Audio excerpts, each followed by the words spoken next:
She left her ultrasound appointment smiling, until she overheard her husband speaking to her pregnant best friend. The baby's heartbeat is perfect, Mrs. Chen. Strong and steady at 152 beats per minute. Marissa's eyes filled with tears as Dr. Rodriguez moved the ultrasound wand across her rounded belly. After 3 miscarriages and 2 years of fertility treatments, she'd trained herself not to hope too hard. But at 19 weeks, with her daughter's tiny fist clearly visible on the grainy black and white screen, hope felt safe again. "Can you print extra copies?" Marissa asked, her voice thick with emotion. "My husband will want to show everyone at work, and my best friend is going to cry when she sees this." "Of course."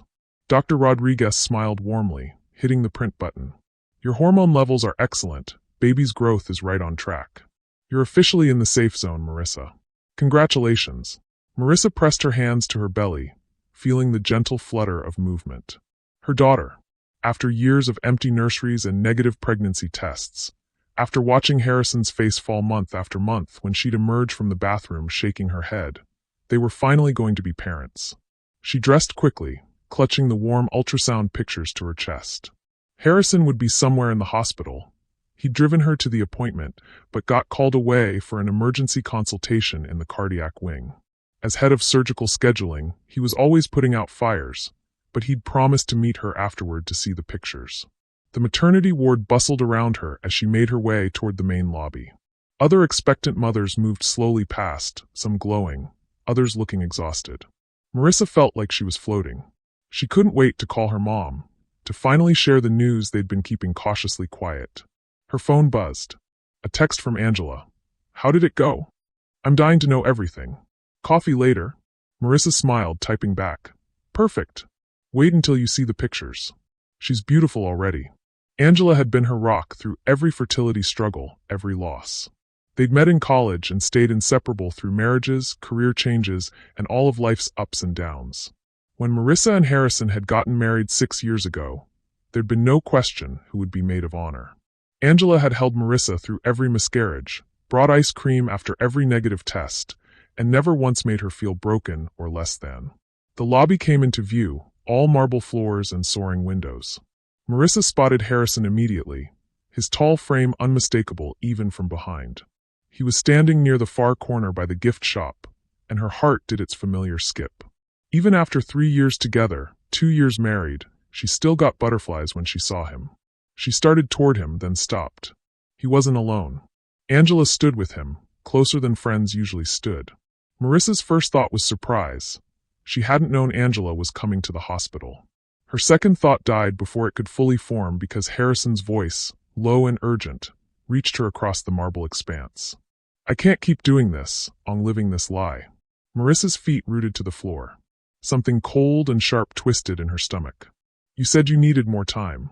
Angela's voice was barely audible, but the acoustics of the lobby carried it perfectly to where Marissa stood frozen. "You said after her appointment." "I know what I said." Harrison ran his hands through his hair, the gesture Marissa had always found endearing. Now it made her sick. "But I can't keep pretending. Not anymore. Not when you're—" He gestured at Angela's midsection. Marissa's vision tunneled. Angela's loose sweater, the way she'd been declining wine at their last few dinners together, her mysterious doctor's appointments. The pieces clicked together with devastating clarity. "How long?" Harrison's voice cracked. "How far along?" 14 weeks. Angela's hand moved protectively to her belly. "Harrison, I can't do this alone. You promised." I know I did." Harrison pulled Angela closer, and Marissa watched her husband, stroke her best friend's cheek with infinite tenderness. "I'm going to tell her tonight. After she comes down from today's high." The ultrasound pictures crumpled in Marissa's trembling fist. "What if she doesn't take it well?" Angela whispered. "What if she fights for you?" Harrison's laugh was cold, clinical. Nothing like the warm sound Marissa thought she knew. "She won't. Marissa's not a fighter, Ong. She never has been. She'll cry, she'll blame herself, and then she'll let me go because she'll think it's what I need to be happy." "And the baby?" Angela's voice was smaller now. "Her baby." Marissa held her breath, every muscle in her body coiled tight. "Honestly," Harrison shrugged, and the casual cruelty of the gesture nearly brought Marissa to her knees. "It would probably be better for everyone if she lost it. Clean break, you know? No messy custody battles, no child support. She could move on easier. The words hit Marissa like physical blows. Her free hand instinctively pressed to her belly, to the daughter she'd just watched dancing on the ultrasound screen. Harrison. Angela sounded shocked. You don't mean that. Don't I? Harrison's voice was matter of fact, discussing Marissa's pregnancy like a business problem to be solved. Look, I love our baby. Our baby Ong. But Marissa's?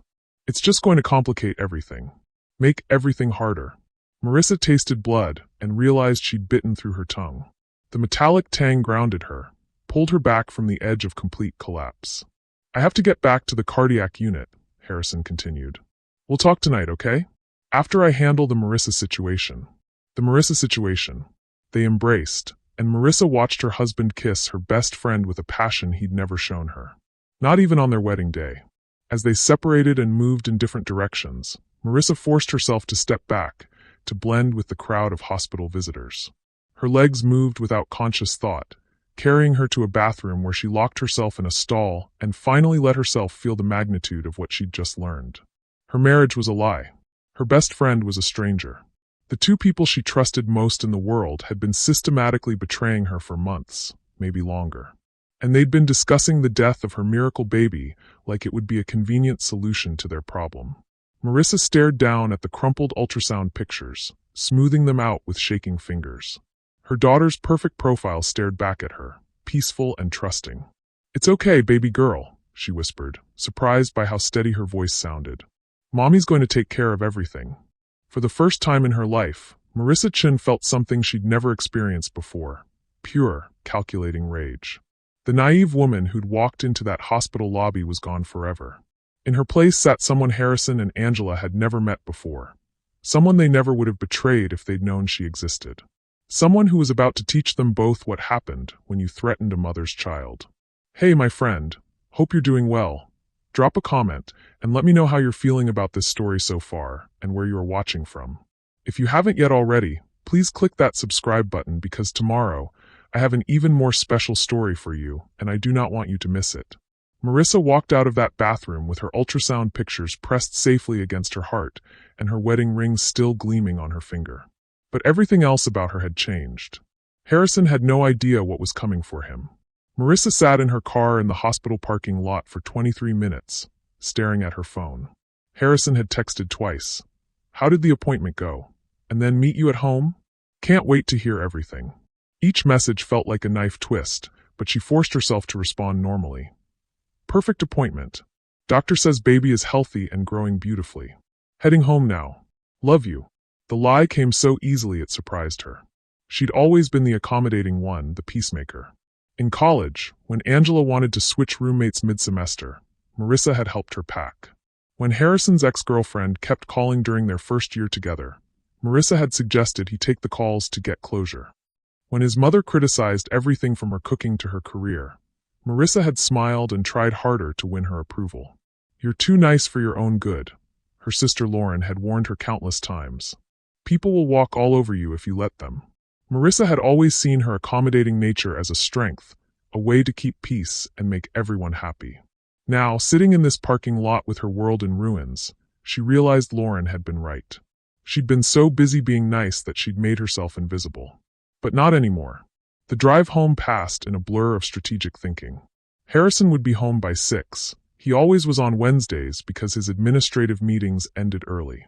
She had 3 hours to prepare, to figure out how to act normal while her heart was shattered and her mind was racing.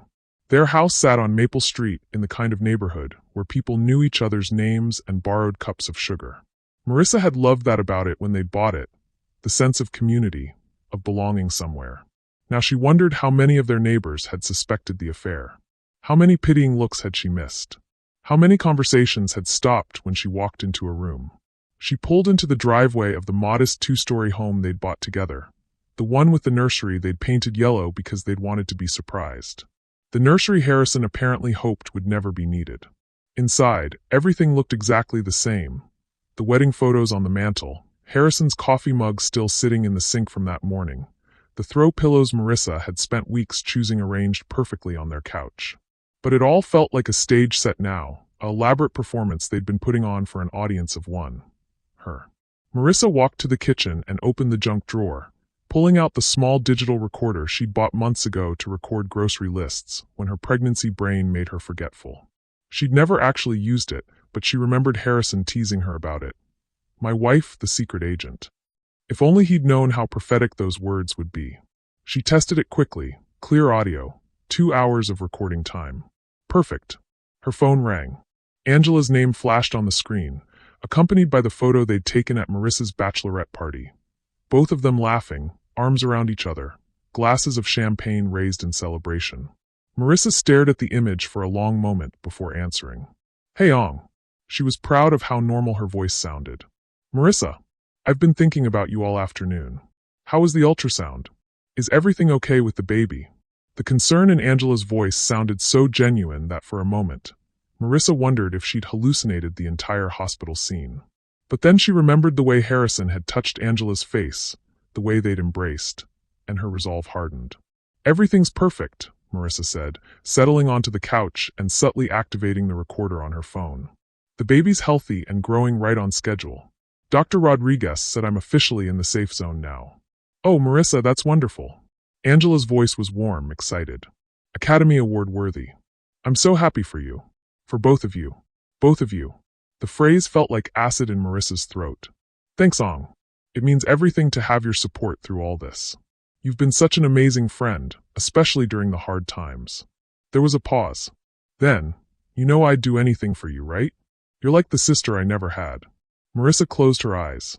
Even now, even knowing what she knew, part of her wanted to believe it was all a mistake. Angela had been her maid of honor. She'd given a speech at the wedding about how perfect Marissa and Harrison were together, how they'd found their soulmate in each other. She'd cried during the ceremony, actual tears that Marissa had thought were from joy. I know you would, Marissa said quietly. That's what makes this so. She caught herself before the word devastating could slip out. That's what makes me feel so lucky to have you. Are you okay? You sound a little off. Marissa forced brightness into her voice. Just emotional from the appointment. You know how pregnancy hormones are. Angela laughed, and the sound was light, familiar. Actually, I wouldn't know. But I imagine it's quite a roller coaster. The lie was so smooth, so practiced, that Marissa almost admired the skill of it. 14 weeks pregnant, and Angela was still pretending she had no idea what pregnancy felt like. Speaking of which, Marissa continued, testing the waters, have you been feeling okay lately? You seemed tired at dinner last week. Another pause, longer this time. Just work stress, you know. The Peterson account has been keeping me up at night. Maybe you should see a doctor. Get some blood work done, make sure you're not anemic or anything. I'll think about it.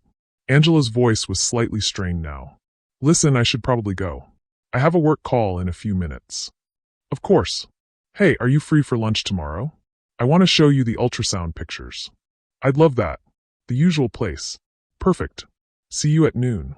They hung up, and Marissa immediately stopped the recording.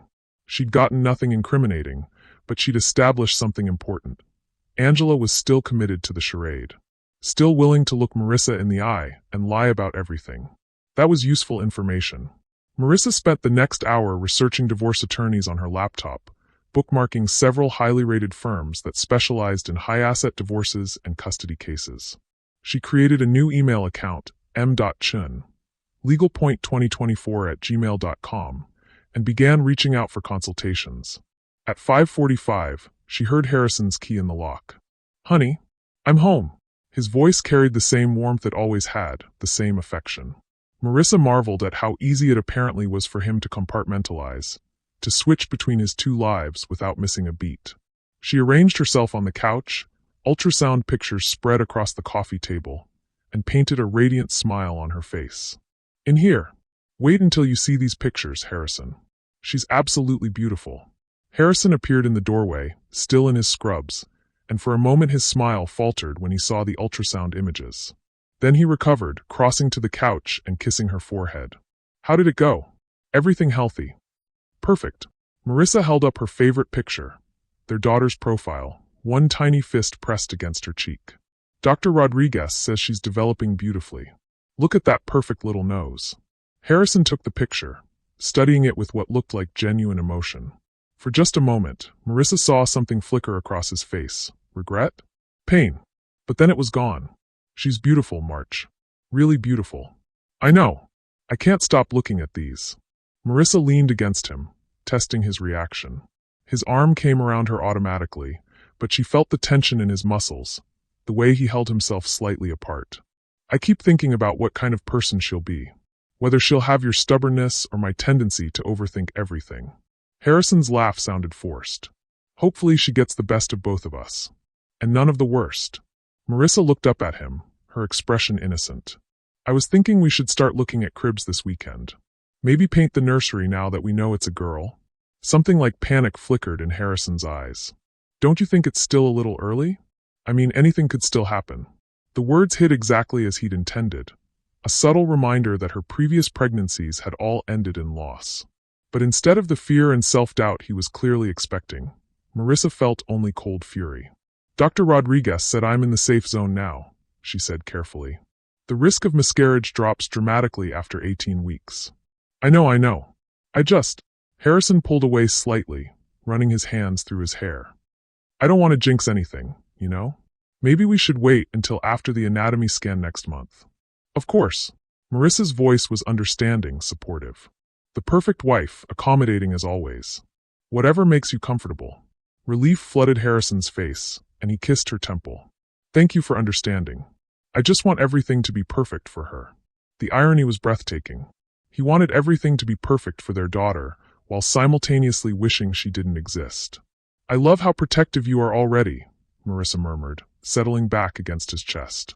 She's so lucky to have you as a father. Harrison's body went rigid against hers.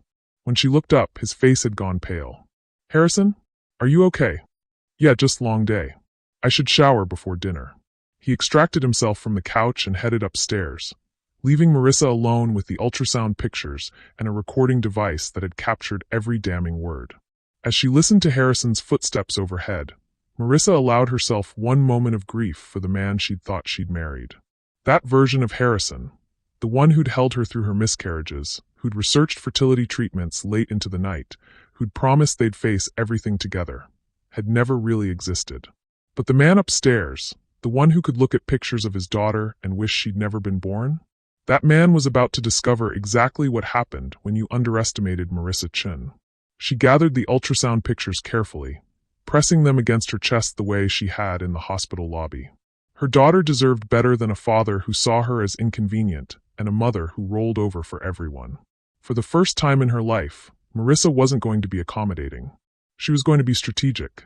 Marissa arrived at Café Luna 15 minutes early, claiming the corner table that offered a clear view of the entrance and excellent acoustics for recording. She'd chosen her outfit carefully, a flowing maternity top that showcased her growing bump, paired with the pearl earrings Harrison had given her for their first anniversary. She wanted to look every inch the glowing, expectant mother, the devoted wife. The cafe buzzed with its usual lunch crowd, local business people, stay-at-home moms meeting for coffee, retirees reading newspapers over soup and sandwiches. Normal people living normal lives, unaware they were about to witness a performance that would determine the fate of 3 families. Angela walked in at exactly noon, scanning the room until she spotted Marissa. She looked beautiful as always, her dark hair pulled back in a sleek ponytail, her skin glowing with what Marissa now recognized as early pregnancy radiance. She wore a loose blazer over dark jeans, the kind of outfit that camouflaged a changing body. There's my favorite mama-to-be. Angela's smile was brilliant as she approached the table. She hugged Marissa tightly, and for a moment, the familiar scent of her perfume and the warmth of the embrace made Marissa's resolve waver. This was Angela, her best friend since freshman year psychology class. The person who'd talked her off the ledge after every failed relationship before Harrison. The woman who'd helped her pick out her wedding dress. Then Angela pulled back, and Marissa saw something she'd never noticed before. The way Angela's eyes quickly cataloged her appearance, assessing her mood, determining how to play the scene. It was subtle, but once Marissa knew to look for it, it was unmistakable. You look absolutely radiant, Angela continued, settling into the chair across from her. Pregnancy suits you so well. Thank you. Marissa activated the recording app on her phone, then slid the ultrasound pictures across the table. Wait until you see these. She's perfect, Ong. Absolutely perfect. Angela picked up the pictures, and for just a moment her mask slipped. Marissa saw something raw and complicated cross her features, jealousy maybe, or guilt. But then the warm smile returned. Oh my God, Marissa. She's beautiful. Look at that little profile. Angela's voice caught slightly. You must be over the moon. I am. We both are. Marissa leaned forward conspiratorially. Harrison actually got a little emotional looking at these last night. You know how he is about showing feelings, but I could tell he was just overwhelmed with love for her. The lie came easily, and Marissa watched Angela's face carefully for any reaction. There, a tiny tightening around her eyes, a barely perceptible flinch. That's wonderful, Angela said. He's going to be such a good father. The best. Marissa touched her belly affectionately. He's already so protective. Last night he was talking about waiting to set up the nursery until after the anatomy scan next month. He doesn't want to jinx anything, you know? He's just so invested in making sure everything is perfect for her.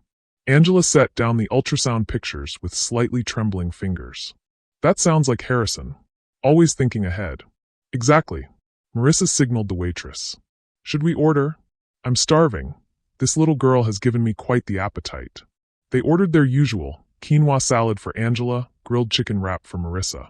As they waited for their food, Marissa steered the conversation carefully. So tell me what's new with you. You've seemed a little distracted lately. Everything okay with work? Just the usual stress.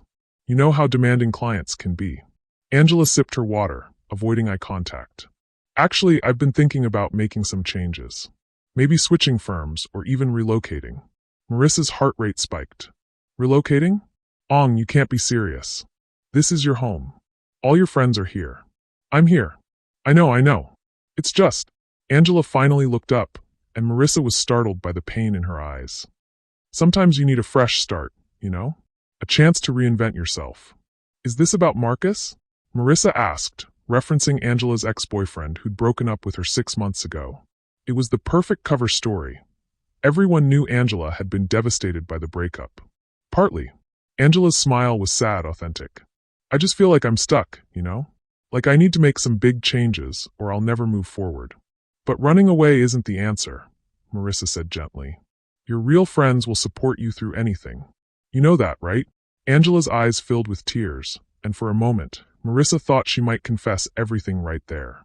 The moment stretched between them, heavy with unspoken truths. Then Angela blinked, and the walls went back up. You're right, she said, forcing brightness into her voice. I'm probably just being dramatic. Forget I mentioned it. Their food arrived, providing a convenient distraction. As they ate, Marissa continued to probe gently, looking for openings. She talked about baby names, about how excited Harrison's family was, about their plans for the future.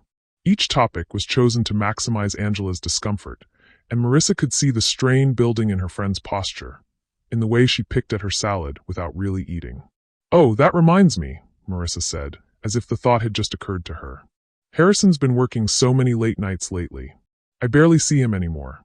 Please tell me your firm isn't pulling the same thing with their employees. Angela's fork paused halfway to her mouth. What do you mean? Just that he's been getting called into the hospital for emergencies constantly.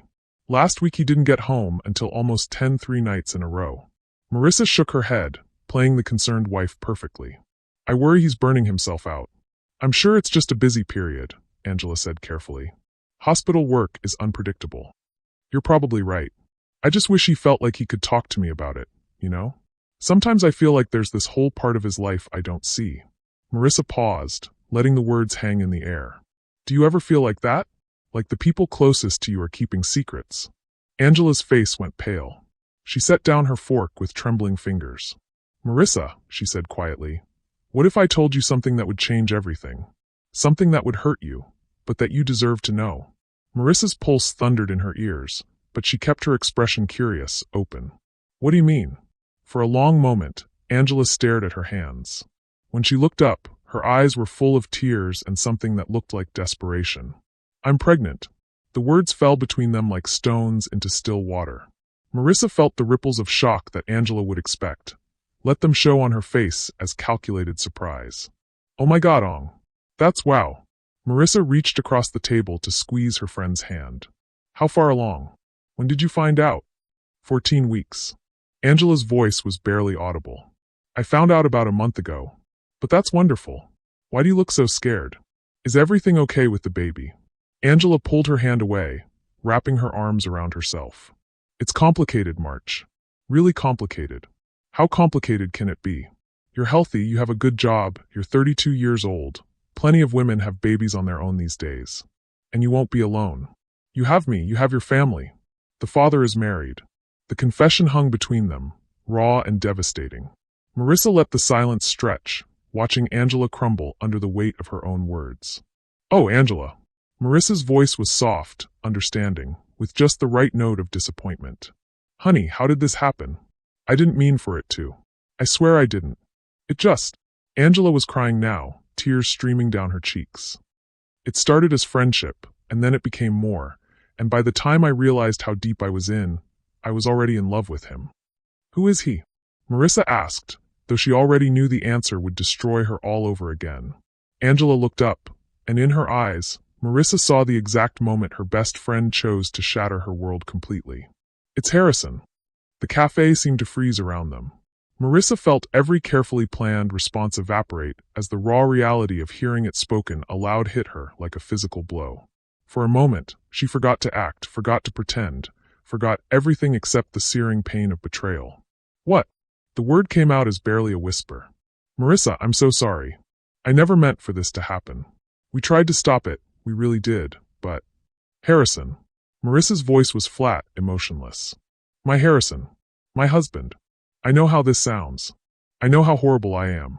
But we love each other, March. Really love each other. And this baby. Angela's hand moved protectively to her still flat stomach.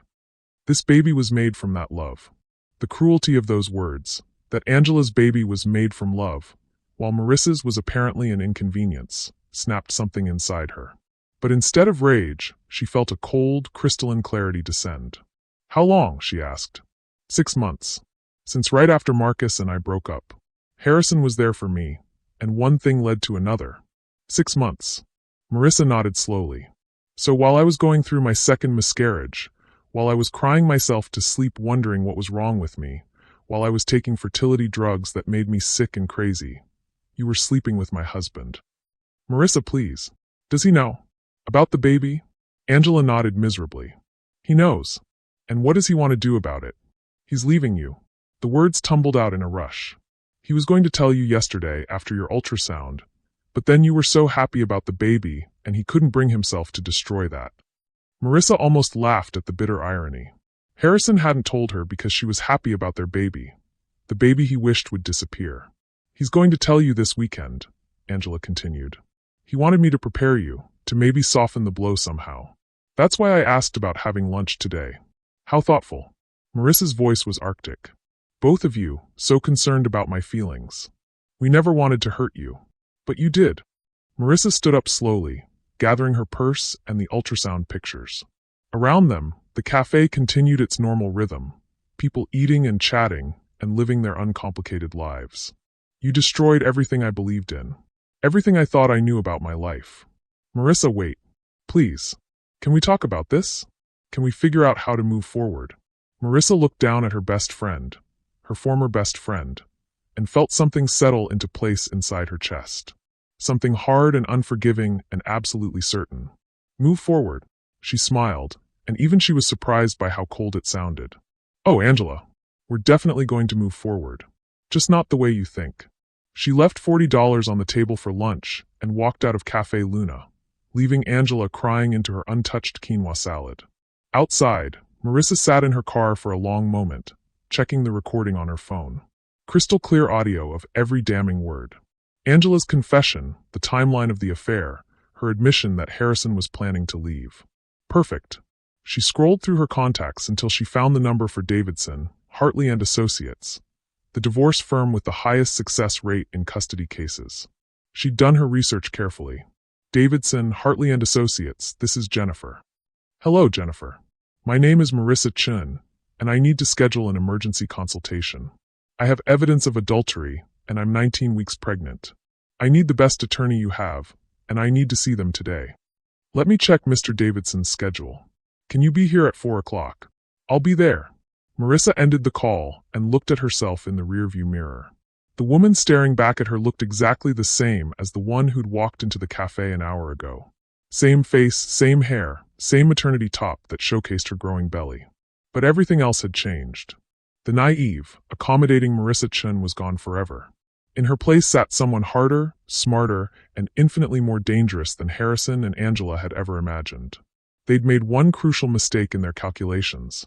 They'd assumed she would break. Instead, she was about to show them what happened when you tried to destroy a mother protecting her child.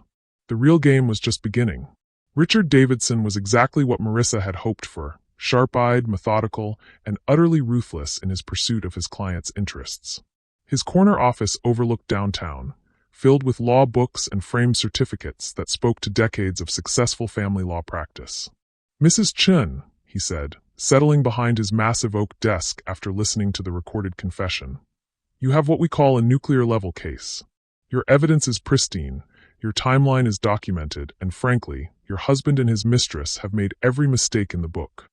Marissa sat across from him, hands folded protectively over her belly. "What are my options?" "Multiple strategies, all of them devastating to their position." Davidson pulled out a legal pad and began sketching notes. "First, we file for divorce citing adultery with documented evidence.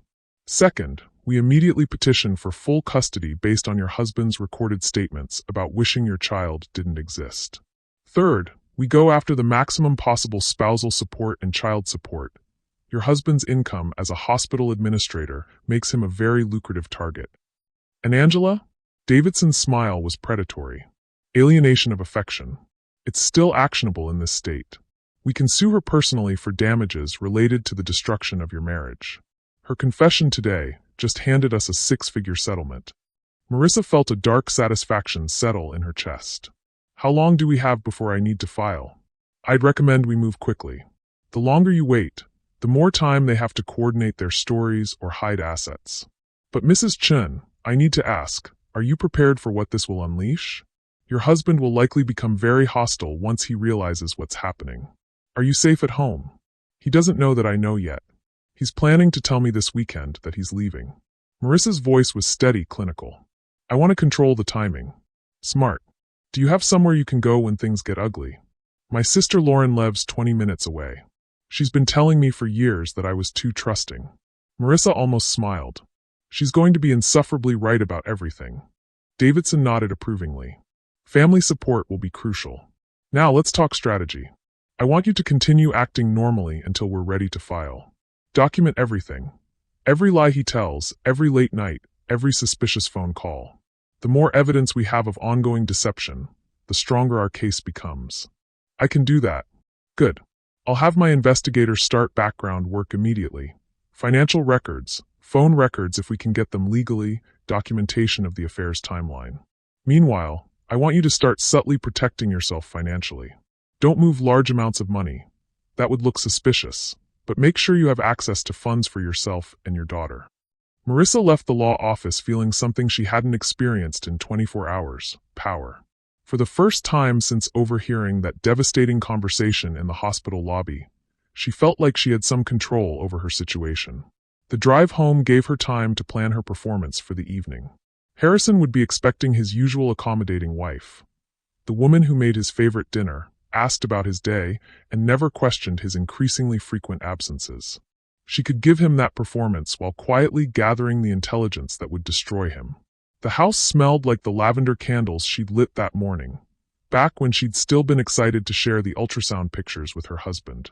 Now the scent felt mocking, a reminder of her former naivety. Harrison's car wasn't in the driveway yet. Another late night at the hospital. Marissa wondered if he was with Angela right now, comforting her after the difficult lunch confession. The thought of them together, discussing how to handle the Marissa situation, made her stomach churn. She changed into comfortable clothes and started dinner, Harrison's favorite pasta dish with homemade sauce. As she chopped vegetables and stirred the simmering tomatoes, she practiced her lines for the evening ahead. Concerned wife. "You seem stressed lately, honey.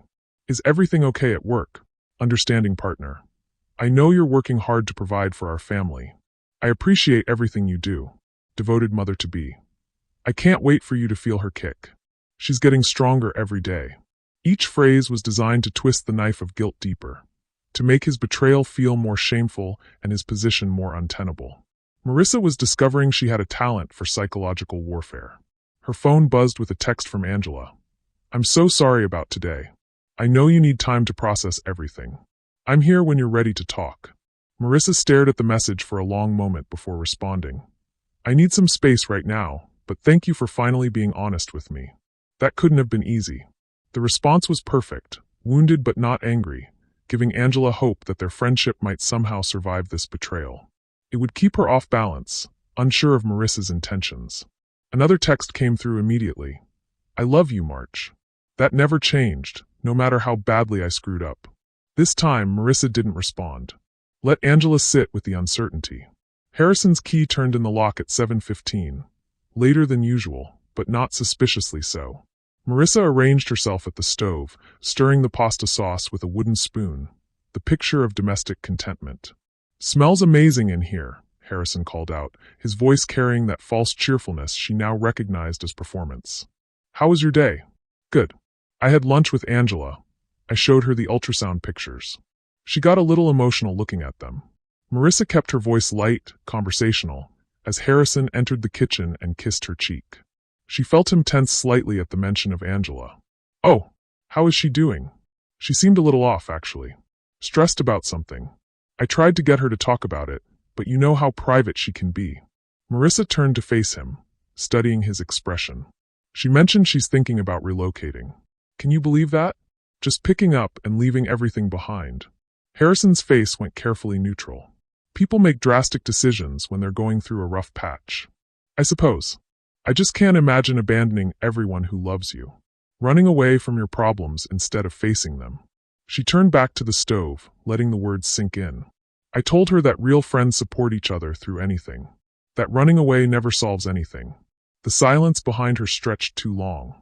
When she glanced over her shoulder, Harrison was staring at her with an unreadable expression. "What?" she asked innocently. "Nothing. Just thinking about work stuff." He moved to the refrigerator, pulling out a beer. "Long day. Want to talk about it? You've seemed so stressed lately." "It's just the usual hospital politics. Budget meetings, staffing issues."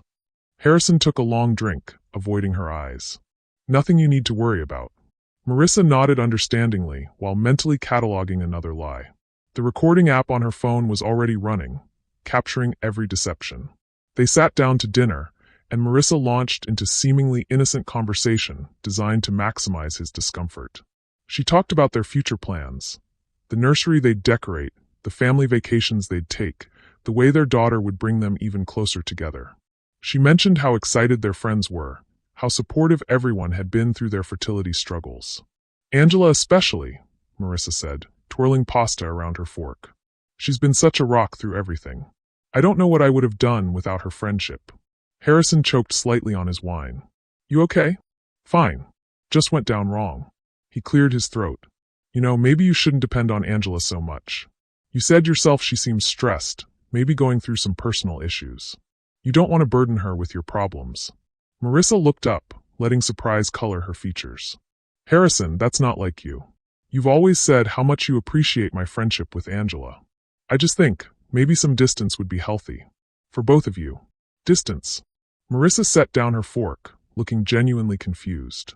"Harrison, she's my best friend. My maid of honor. She's practically family. People change, March.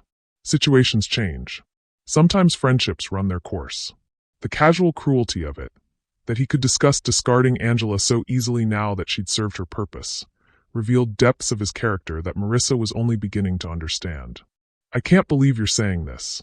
Angela has been nothing but loyal and supportive. Even today, when she was clearly going through something difficult, she was more concerned about my feelings than her own problems."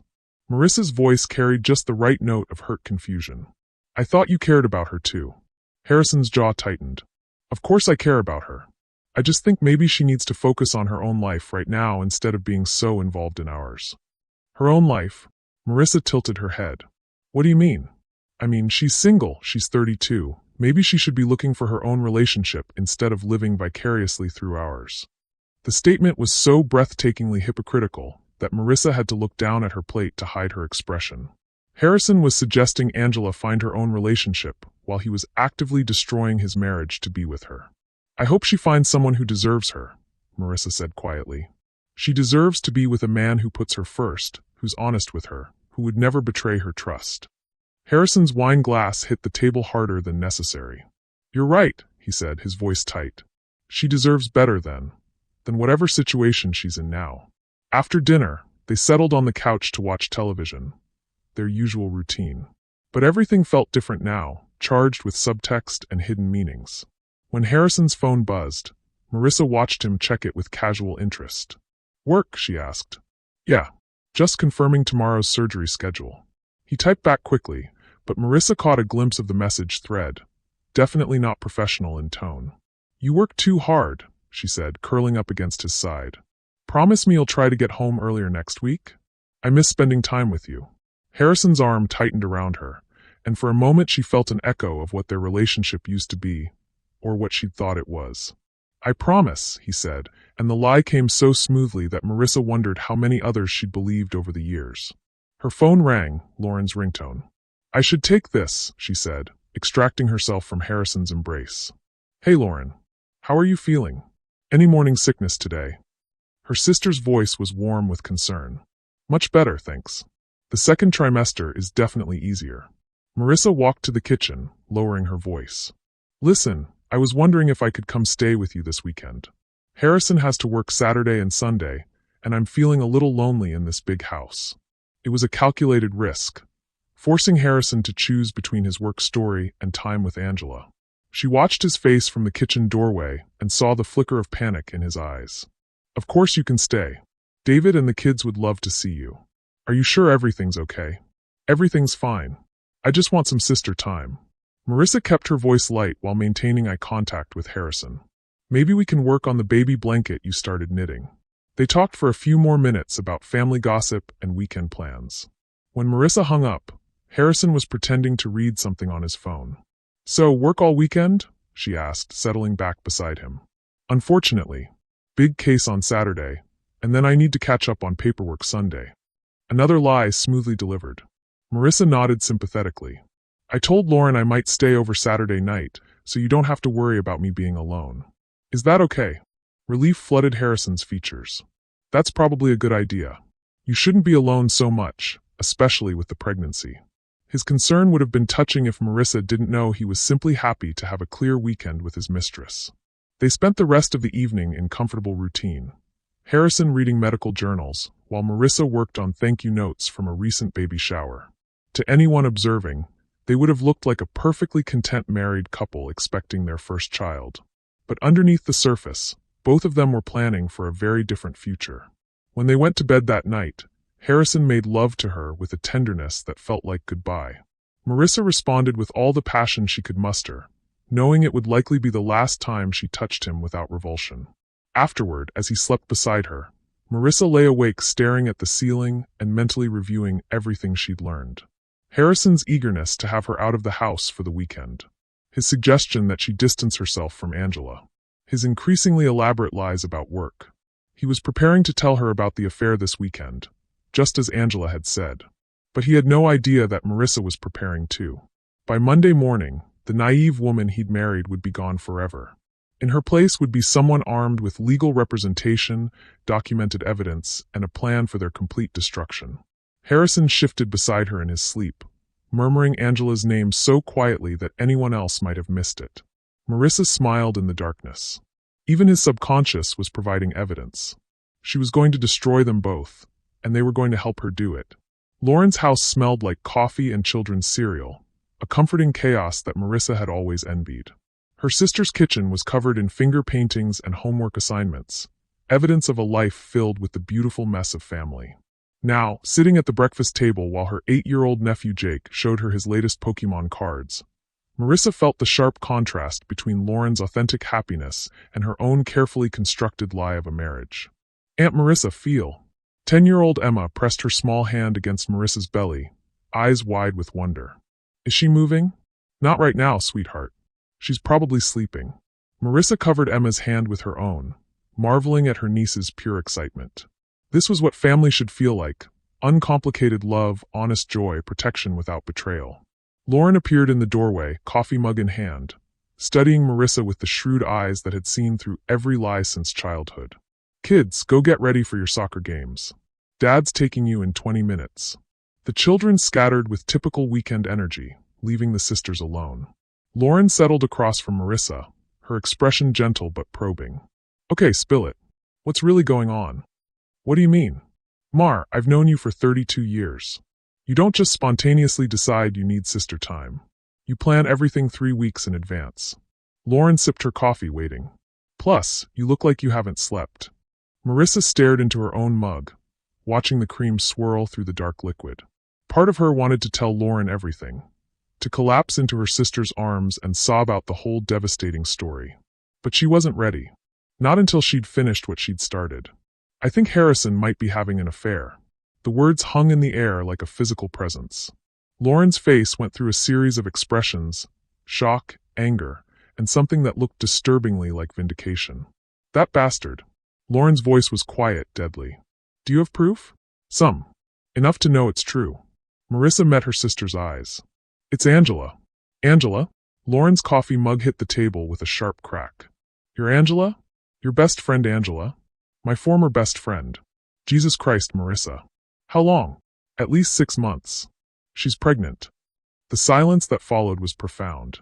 Lauren stared at her sister, processing the layers of betrayal, the calculated cruelty of it all. And you're 19 weeks along yourself. Lauren's voice was barely controlled fury. Those sick twisted. Don't. Marissa held up a hand. Don't say anything you can't take back. I need you thinking clearly right now, not emotionally. Thinking clearly? Lauren leaned forward, her eyes blazing. Marissa, they've destroyed your life. Your marriage, your best friend, everything you believed in. This is the time for emotions. No, it's not. Marissa's voice was steel. This is the time for strategy. And I need you to help me. Something in her tone made Lauren pause, study her sister's face more carefully. What she saw there made her sit back in her chair. You're not falling apart. No, I'm not. You're planning something. Yes, I am. Lauren was quiet for a long moment, and Marissa could see her sister's protective instincts warring with curiosity and, perhaps, a certain dark satisfaction. What do you need from me? Before Marissa could answer, her phone rang. Harrison's name flashed on the screen, and both sisters stared at it. Answer it, Lauren said quietly. Let me listen.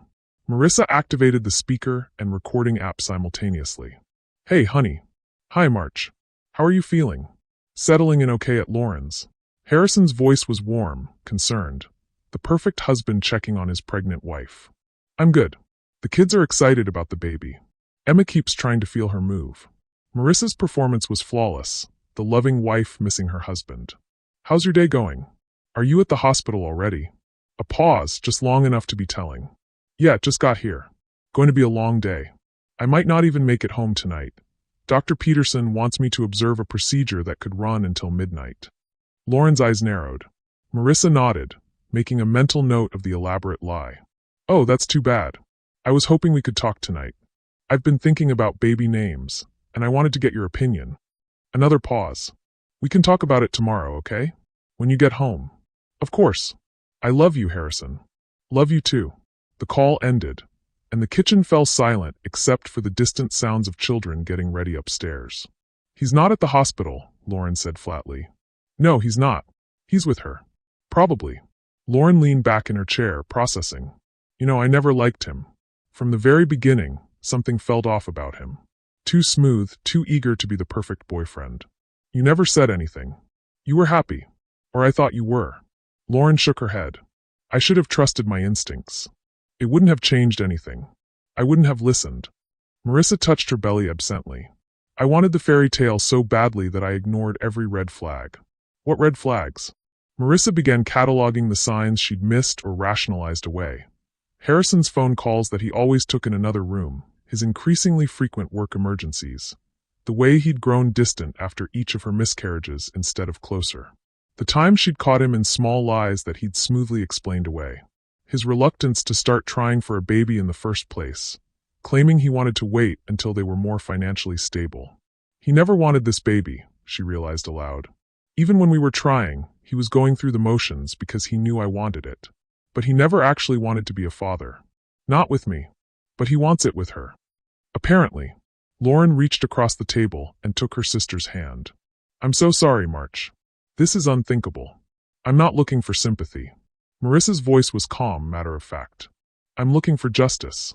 What kind of justice? Before Marissa could answer, her phone buzzed with a text message. Both sisters looked at the screen. Angela, can we please talk? I know you need space, but I'm going crazy not knowing what you're thinking. Harrison is barely speaking to me. I think he regrets telling me he'd leave you.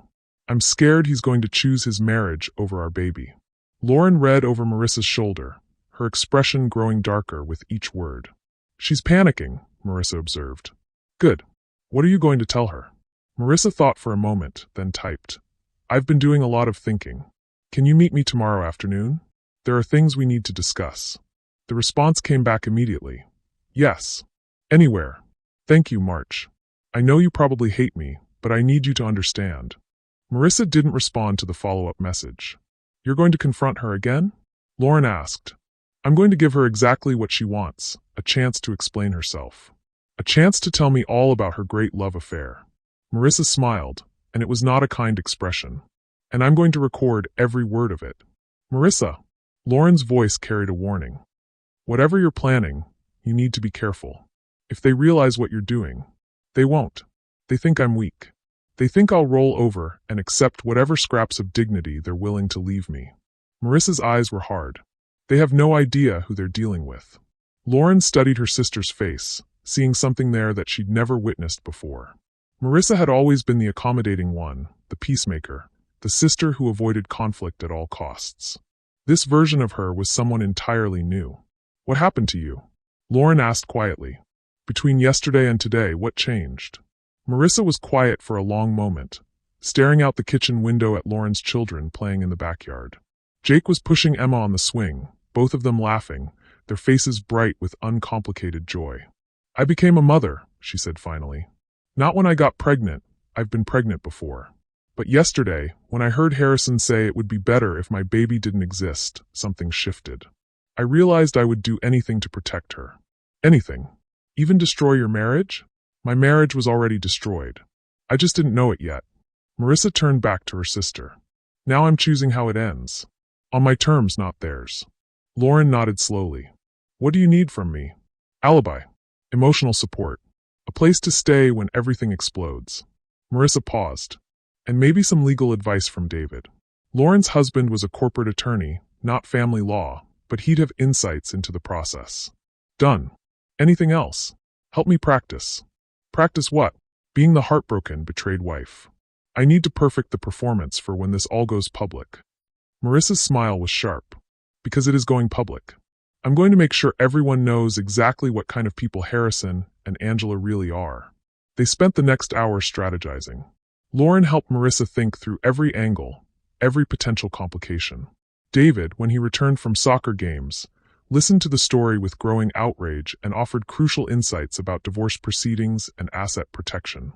Document everything, he advised. Every lie, every contradiction, every piece of evidence.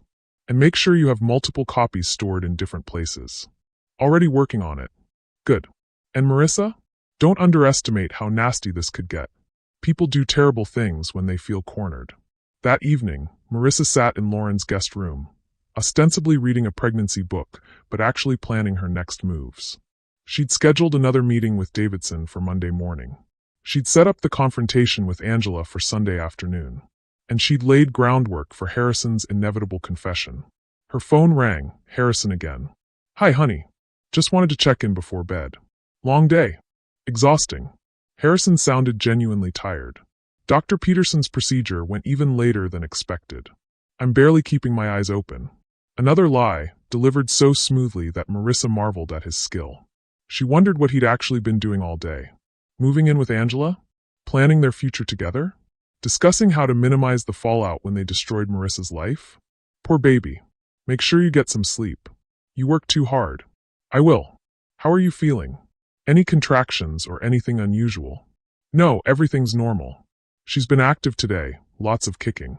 Marissa touched her belly, feeling her daughter's gentle movements. I think she misses her daddy. The silence on the other end stretched too long. Harrison. Yeah, I'm here. Just tired. His voice was strained. I miss you too. Both of you. We'll be home tomorrow afternoon. Maybe we can have a quiet dinner, just the two of us. That sounds perfect. After they hung up, Marissa sat in the darkness, planning Harrison's downfall while his daughter moved restlessly in her womb. Tomorrow, she would give both Harrison and Angela exactly what they wanted: the chance to come clean, to explain themselves, to ask for forgiveness. And she would use every word they spoke to destroy them both. The accommodating Marissa Chun was gone forever.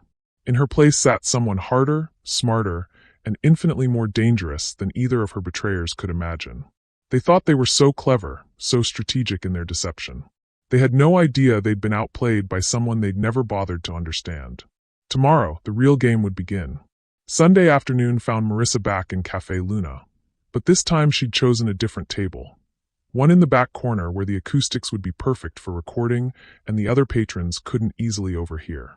She arrived 30 minutes early, testing her phone's recording quality and rehearsing her performance. The heartbroken wife. The devastated best friend. The woman whose world had crumbled in the space of a lunch conversation. She'd dressed carefully for the role. A soft sweater that emphasized her pregnancy, minimal makeup to suggest she'd been crying, her wedding ring prominently displayed. Every detail calculated to maximize Angela's guilt and encourage complete honesty. Angela walked in looking like she hadn't slept in days. Dark circles shadowed her eyes, her usually perfect hair was pulled back in a messy bun, and she wore the kind of oversized sweater that screamed emotional breakdown. She spotted Marissa immediately and hurried over, her face a mask of desperate hope and crushing guilt. "Marissa, thank you for agreeing to see me. I wasn't sure you would." Angela's voice was hoarse, strained. She sat down carefully, as if afraid any sudden movement might spook Marissa into leaving. "I almost didn't." Marissa kept her voice flat, emotionless, the tone of someone still in shock. "But I need to understand how this happened. How we got here." I know you do." Angela's hands trembled as she reached for her water glass. "Where do you want me to start?" "The beginning. The real beginning." Angela took a shaky breath, and Marissa discreetly activated her recording app. "It started last spring, right after Marcus broke up with me." Angela's voice was barely above a whisper. "I was devastated, you remember. I couldn't stop crying, couldn't eat, couldn't sleep. You were so worried about me." "I remember." Marissa had spent countless nights on the phone with Angela, had brought her ice cream and tissues, had held her while she sobbed about the end of her 3-year relationship. "Harrison came over one night when you were at that work conference in Denver. He said he was checking on me because you'd asked him to. We were supposed to just order takeout and watch movies, keep me distracted." Angela's eyes filled with tears.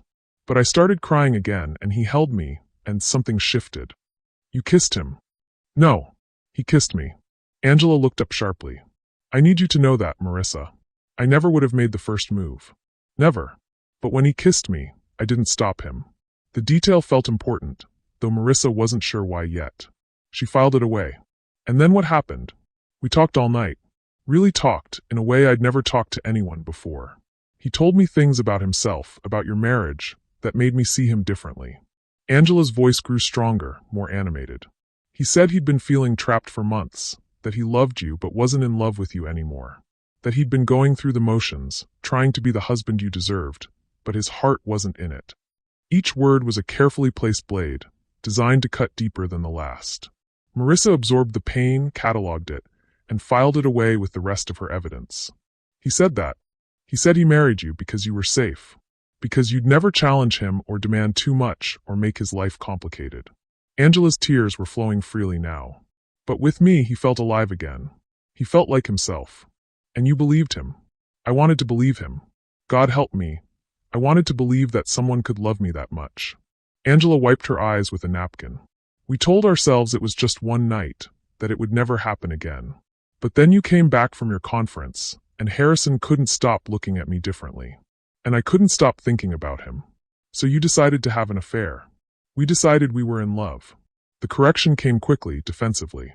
"It wasn't some cheap affair, Marissa. We tried to fight it. For weeks, we barely spoke to each other. But every time we were in the same room, the pull was undeniable." Marissa wanted to laugh at the melodrama of it. The way Angela had convinced herself their betrayal was somehow romantic rather than sordid. But she kept her expression neutral, letting Angela dig her own grave with words. "When did it become physical again?" "Your birthday party. May 15th. The date was seared into Angela's memory. You'd had too much wine and went to bed early. Harrison and I stayed up cleaning, and we ended up talking about everything we'd been feeling. He told me he'd been having dreams about me, that he couldn't concentrate at work because he was thinking about me constantly. Marissa remembered that night. She'd been exhausted from party preparations and had indeed gone to bed early, leaving her husband and best friend to clean up.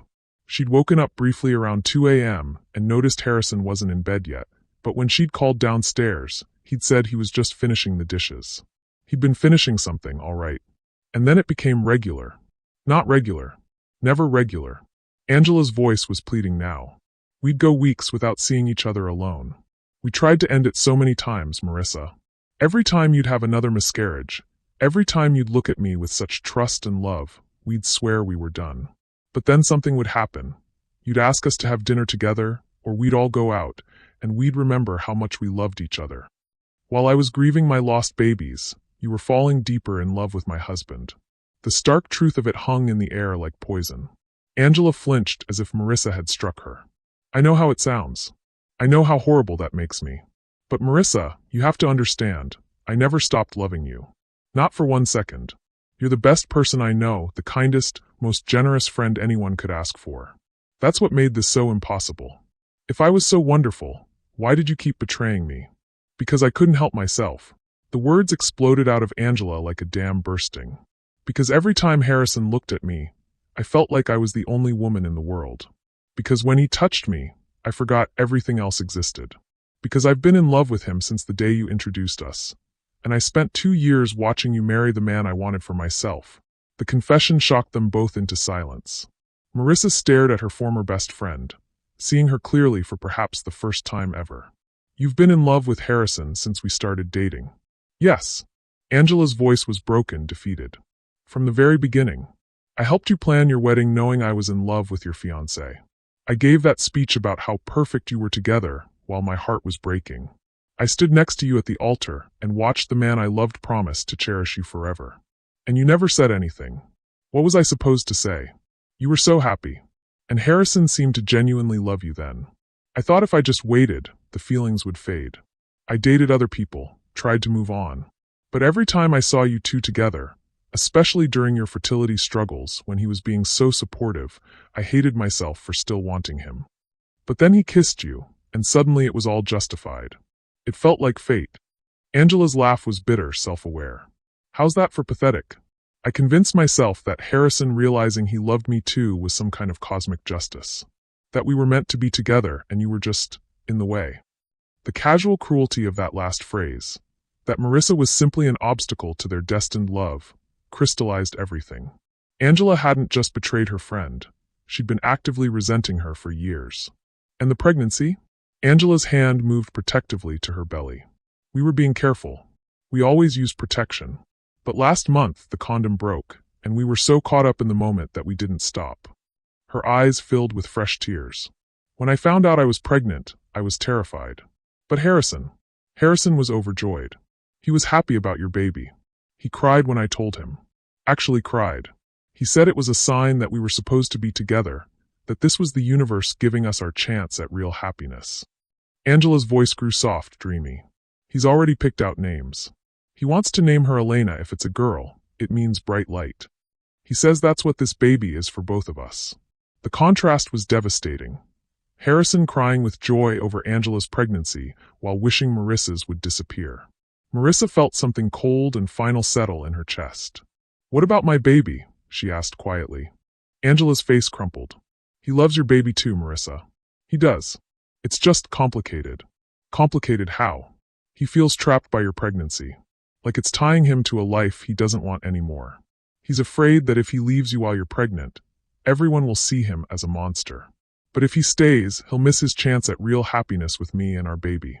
So he wishes I would lose the baby. He never said that. Angela's denial was immediate, automatic. He would never say that. Wouldn't he? Marissa pulled out her phone and played the recording from the hospital lobby. Harrison's voice filled the small space between them, cold and clinical.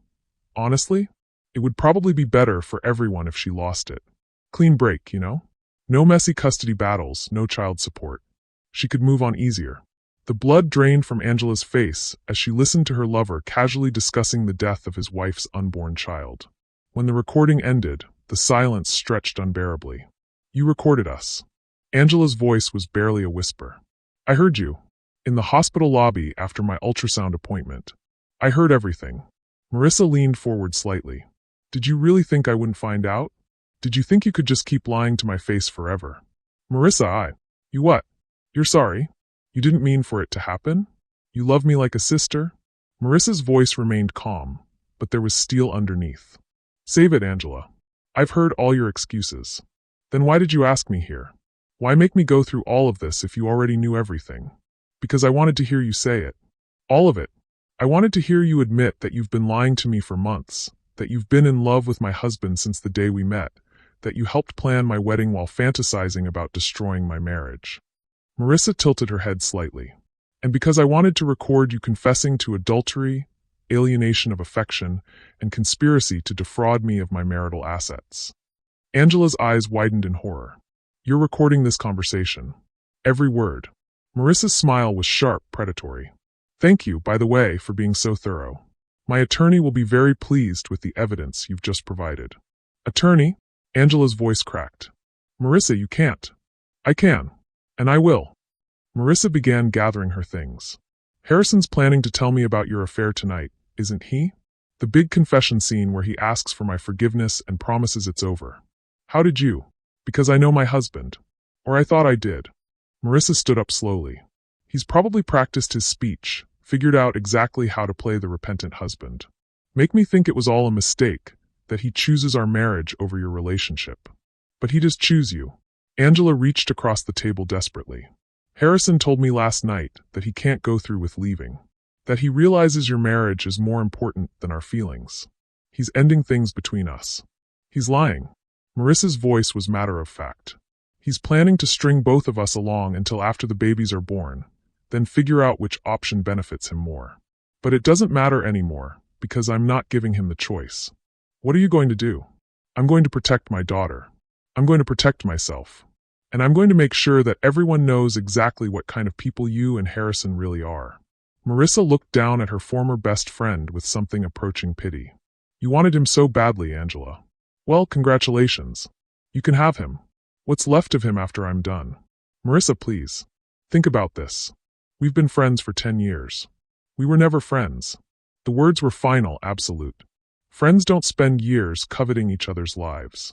Friends don't smile and help plan weddings while secretly wanting to destroy the bride's happiness. Friends don't comfort each other through miscarriages while sleeping with each other's husbands. Angela was crying openly now, her face blotchy and desperate. I love you, Marissa. Despite everything, I do love you. Can't that count for something? Love. Marissa paused at the table's edge. You don't love me, Angela. You never did. You loved the idea of me, the sweet, naive friend who made you feel superior. The accommodating wife who was so trusting that you could steal her husband right under her nose. But you never loved me, because if you had, you couldn't have done any of this. She left $40 on the table, exact change for her untouched coffee, and walked away, leaving Angela sobbing into her hands. Outside, Marissa sat in her car and checked the recording quality. Perfect. 2 hours of detailed confession, timeline confirmation, and evidence of conspiracy. Davidson would be thrilled. Her phone buzzed with a text from Harrison. Hey, beautiful.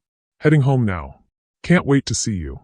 We need to talk tonight about some things, but don't worry. Everything's going to work out perfectly. Marissa stared at the message, marveling at his ability to lie even in text form. He thought he was so clever, so in control of the situation. He had no idea that his carefully orchestrated confession was about to become the final nail in his own coffin. She typed back, looking forward to it. I love you so much, Harrison. Whatever you need to tell me, we'll work through it together. The response was immediate. You're amazing, March. I'm the luckiest man alive. Marissa laughed, actually laughed, at the bitter irony. Harrison thought he was the luckiest man alive while actively planning to destroy the life of the woman carrying his child. By tomorrow morning, he'd discover exactly how wrong he was. She drove home to prepare for the performance of her life. The devastated wife hearing about her husband's affair for the first time. She'd cry, she'd rage, she'd beg him to work on their marriage. and she'd record every lying word that came out of his mouth. The old Marissa would have actually been devastated by Harrison's confession. The old Marissa would have blamed herself, wondered what she'd done wrong, tried desperately to win back her cheating husband. But the old Marissa was gone forever, buried in a hospital lobby 2 days ago. The woman driving home was someone else entirely, someone harder, smarter, and infinitely more dangerous than Harrison had ever imagined possible. Tonight, he would discover exactly what happened when you underestimated Marissa Chin. Marissa stood in her kitchen, the same one where she'd stirred pasta sauce just days ago while practicing lines for a performance she hadn't known she was giving. Now, as she arranged Harrison's favorite dinner on the table, grilled salmon, roasted vegetables, the wine he'd brought back from their anniversary trip to Napa, she felt like an actress preparing for her final scene. The house was spotless, candles flickering on the dining room table, soft jazz playing from the speaker system Harrison had installed last Christmas. To anyone looking in from outside, it would appear to be a romantic evening between devoted spouses. In reality, it was a carefully orchestrated trap. Her phone, recording app already activated, sat discreetly on the kitchen counter. A second recording device, the small digital recorder from the junk drawer, was hidden in the living room where Harrison would undoubtedly want to have his honest conversation. She'd even positioned herself strategically, ensuring the best possible audio quality for what would likely be the most important recording of her life. At 7:30 exactly, Harrison's key turned in the lock. Marissa took a deep breath, centering herself in the role she needed to play. The loving, trusting wife who had no idea her world was about to be shattered. "Something smells incredible," Harrison called out, and she could hear the false brightness in his voice, the forced enthusiasm of someone psyching himself up for an unpleasant task. "I wanted to make your favorite," Marissa replied, emerging from the kitchen with a radiant smile. "I missed you so much this weekend." Harrison crossed to her and pulled her into his arms, kissing her with what felt like desperation. When he pulled back, she could see the guilt and conflict warring in his eyes. "I missed you too," he said, and for just a moment, Marissa thought she heard genuine emotion in his voice. "How are you feeling? How's our little girl?" He placed his hand on her belly, and the baby kicked in response, as if sensing her father's presence. Harrison's face lit up with what looked like authentic joy, and Marissa felt a pang of something that might have been grief for the man she'd thought she'd married. "She's been active all day. I think she knows Daddy's home." Marissa covered his hand with hers, studying his expression. "She missed you too." Something flickered across Harrison's features, pain, maybe, or regret. But then he stepped back, the moment broken. "Dinner looks amazing. You didn't have to go to all this trouble." "It's not trouble. I love taking care of you." Marissa led him to the dining room, where she'd set the table with their wedding china and the crystal glasses they'd received as a gift from Harrison's parents. "Besides, I thought we could use a nice evening together. We've both been so stressed lately." They sat down to eat, and for the first 10 minutes, Harrison managed to maintain normal conversation. He asked about her weekend with Lauren, told her amusing stories about his Saturday at the hospital, inquired about her latest doctor's appointment. To someone who didn't know better, he would have seemed like the perfect attentive husband. But Marissa could see the tension building in his shoulders, the way he kept checking his phone, the barely perceptible tremor in his hands when he reached for his wine glass. He was working up his courage, and she was content to let him take his time. The longer he waited, the more nervous he'd become, and nervous people made mistakes. "Mar," he said finally, setting down his fork and looking at her with an expression of manufactured seriousness. "There's something I need to talk to you about." "Okay." Marissa tilted her head with innocent concern. "Is everything all right? You've seemed a little off lately." "That's just it. I haven't been honest with you about why I've been so distracted." Harrison took a large gulp of wine, and Marissa could see his hands shaking slightly. "I've been struggling with something, and I think it's time I told you the truth." "Harrison, you're scaring me." Marissa reached across the table to take his hand, letting just the right amount of worry creep into her voice. "What's going on? I need you to know that I love you. I love you more than I've ever loved anyone, and I love our daughter, and nothing I'm about to tell you changes that." Harrison's voice was gaining strength as he settled into his prepared speech. "But I've made a terrible mistake, and I can't live with the guilt anymore." Marissa's grip on his hand tightened, her face a picture of growing alarm. "What kind of mistake?" "I had an affair." The words hung in the air between them, And Marissa let the silence stretch just long enough to be realistic before letting her face crumble into shock and disbelief. What? The word came out as barely a whisper, exactly as it had in the cafe with Angela 2 days ago, but this time it was pure performance. Harrison, no. No, you wouldn't. I'm so sorry, March. I'm so sorry. Harrison's voice cracked with what sounded like genuine emotion. It was never supposed to happen. It got out of control. With who? Marissa pulled her hand back as if his touch burned her. Who is she? Harrison's face went ashen, and for a moment she thought he might not answer. Then, in a voice so quiet she had to strain to hear it, Angela. Marissa's performance was flawless.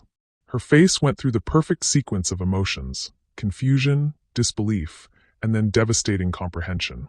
She pushed back from the table, so hard her chair nearly toppled over. Angela? My Angela? My best friend Angela? Her voice rose with each repetition, genuine hysteria bleeding through the act. Marissa, please.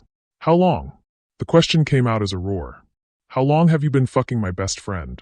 Harrison flinched at the crude language. Marissa never swore, especially not at him. 6 months. Since right after her breakup with Marcus. 6 months. Marissa laughed, and it was a sound devoid of any humor. 6 months you've been lying to me. 6 months you've been coming home to me after being with her. 6 months you've been touching me with hands that had been all over my best friend. It's not like that. What is it like, Harrison? Marissa spun to face him, and the fury in her eyes was entirely real now. Tell me what it's like. Tell me how you justified fucking my best friend while I was going through fertility treatments. Tell me how you looked me in the eye every day and lied. I never wanted to hurt you. But you did. You destroyed everything. Marissa's voice broke, and tears began streaming down her face. Everything I believed in, everything I thought I knew about my life, it was all a lie. Harrison stood and tried to approach her, but she backed away from him like he was something dangerous. Don't touch me. Don't you dare touch me. Her voice was venomous. Does she know you're telling me this? Is this part of your plan together? There's no plan, March. This is me trying to be honest with you. Honest. Marissa laughed again, the sound getting more unhinged with each outburst. You want to be honest? Then tell me everything. Tell me where you fucked her. Tell me if you used our bed. Tell me if you told her you loved her while I was in this house believing I was married to a man who cherished me. Marissa, stop. You're getting hysterical. I'm getting hysterical? The scream that came out of her was primal, raw with genuine pain. My husband has been cheating on me with my best friend for 6 months, and you think I'm being hysterical? Harrison took a step back, clearly shocked by the intensity of her reaction. This wasn't the accommodating, understanding wife he'd expected. This wasn't the woman who would cry quietly and then ask what they needed to do to fix their marriage. I thought you'd want to work through this, he said weakly. Work through this. Marissa stared at him like he'd grown a second head. You want me to work through the fact that you've been betraying me with the person I trusted most in the world. People make mistakes, March. Marriages survive affairs. We could go to counseling. Stop. Marissa held up her hand, and something in her tone made Harrison's mouth snap shut. Just stop talking for a minute and let me process this. She walked to the living room and sat heavily on the couch, her hands pressed protectively over her belly. Harrison followed cautiously, perching on the edge of the coffee table facing her. Is it over? She asked quietly, not looking at him. Yes. Completely over. It has been for weeks. The lie was so smooth, so practiced, that Marissa almost admired the skill of it. She looked up at him with red-rimmed eyes. Do you love her? Harrison's pause was just a fraction too long. I thought I did, but I realize now that what I felt was just infatuation, confusion. You're my wife, March. You're the mother of my child. What we have is real. But you said you loved her. I was confused. Did you tell her you were leaving me? Another pause. We talked about it, but I never made any definitive plans. So she thinks you're ending our marriage to be with her. She knows that's not going to happen. Marissa nodded slowly, as if processing this information. What about her situation? I assume she knows you're telling me this tonight. Her situation? Is she seeing someone new? Has she moved on from whatever this was between you two? Harrison's face went carefully blank. I don't know. We haven't really talked about her personal life. Marissa was quiet for a long moment, letting Harrison stew in the silence. I need some air. I need to think. She stood and walked toward the back door that led to their small garden. Harrison jumped up to follow her. Mar, wait. Can we talk about this? Can we figure out how to move forward? Move forward. She turned to look at him, and the expression on her face made him take a step back. Harrison, you destroyed our marriage. You betrayed every vow you made to me. You lied to me every single day for 6 months. Her voice was getting stronger, more controlled. And you want to talk about moving forward? I know I hurt you. Hurt me. Marissa's laugh was sharp, bitter. You eviscerated me. You took the 2 people I trusted most in the world and turned them into strangers. You made me question every memory, every moment of happiness, every time you told me you loved me. I do love you. No. The word was final, absolute. You don't love me, Harrison. If you loved me, you couldn't have done this. If you loved me, you would have ended your marriage before starting something with someone else. If you loved me, you wouldn't have let me plan our future and talk about our baby while you were fucking my best friend. Harrison's face went pale. What are you saying? Marissa looked at him for a long moment, and when she spoke, her voice was calm, steady, and utterly certain. I'm saying our marriage is over. Mar, no. Please. We can work through this. I'll do whatever it takes. There's nothing to work through, Harrison. You made your choice 6 months ago. You just didn't have the courage to tell me until now. I chose you. That's why I'm here. That's why I'm ending things with her. You're not ending things with her because you chose me, Marissa said quietly.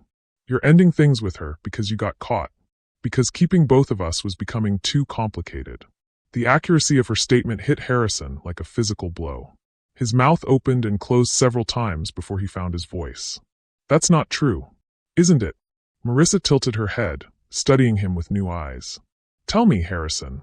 If I hadn't gotten pregnant, if there wasn't a baby to complicate things, would you have chosen differently? I don't know what you mean. If I wasn't carrying your child, would you be here confessing your sins and begging for forgiveness? Or would you be moving in with Angela and starting your new life? The silence that followed was answer enough. I thought so. Marissa nodded, a sad smile playing at her lips. You know what the truly pathetic part is? I would have forgiven you. The old me, the woman you married, she would have blamed herself for not being enough. She would have begged you to stay, promised to be a better wife, done anything to save her marriage. You still can. But I'm not her anymore. Marissa's voice was steel wrapped in velvet. She died in a hospital lobby 3 days ago when I overheard you telling your pregnant mistress that it would be better for everyone if I lost my baby. Harrison's face went white as a sheet. You heard. I heard everything, Harrison. Every cruel word. Every calculation about how my child's death would make your life easier. Marissa's voice remained steady, but her eyes blazed with cold fire. I know about Angela's pregnancy. I know you want to leave me for her. I know you've been planning this conversation for days, trying to figure out how to manipulate me into letting you go without looking like the villain. Marissa, I also know that you're lying about ending things with her, that you have no intention of choosing our marriage over your relationship with her, that this confession is just another manipulation, another way to control the narrative. She stepped closer to him, and Harrison instinctively backed away. What I don't understand is why you thought I was stupid enough to fall for it. I never thought you were stupid. Yes, you did. You both did. You thought I was naive little Marissa who would roll over and accept whatever scraps of dignity you were willing to leave me. Her smile was sharp, predatory. You have no idea how wrong you were. Harrison stared at her, seeing perhaps for the first time the woman he'd actually married rather than the accommodating pushover he'd assumed her to be. What are you going to do? He asked quietly. I'm going to protect my daughter. I'm going to ensure she grows up knowing she deserves better than men who treat the women they claim to love like disposable conveniences. Marissa touched her belly gently. And I'm going to make sure that everyone knows exactly what kind of man her father really is. Mar, please. Think about this rationally. We have a child together. We have a life together. Don't throw it all away because of one mistake. One mistake. Marissa's voice rose again. Harrison, you had a 6-month affair with my best friend. You planned to leave me while I was pregnant. You wished my baby would die so your life would be less complicated. That's not one mistake. That's a pattern of choices that revealed exactly who you are. I never meant for any of this to happen. But you did let it happen. Every single day for 6 months, you made the choice to lie to me. To betray me. To put your own desires ahead of your wife and unborn child. Marissa walked back toward the house, pausing at the door. The man I married would never have done those things. But then again, the man I married never really existed, did he? Harrison followed her inside, desperation making his voice crack. What do you want from me? What can I do to fix this?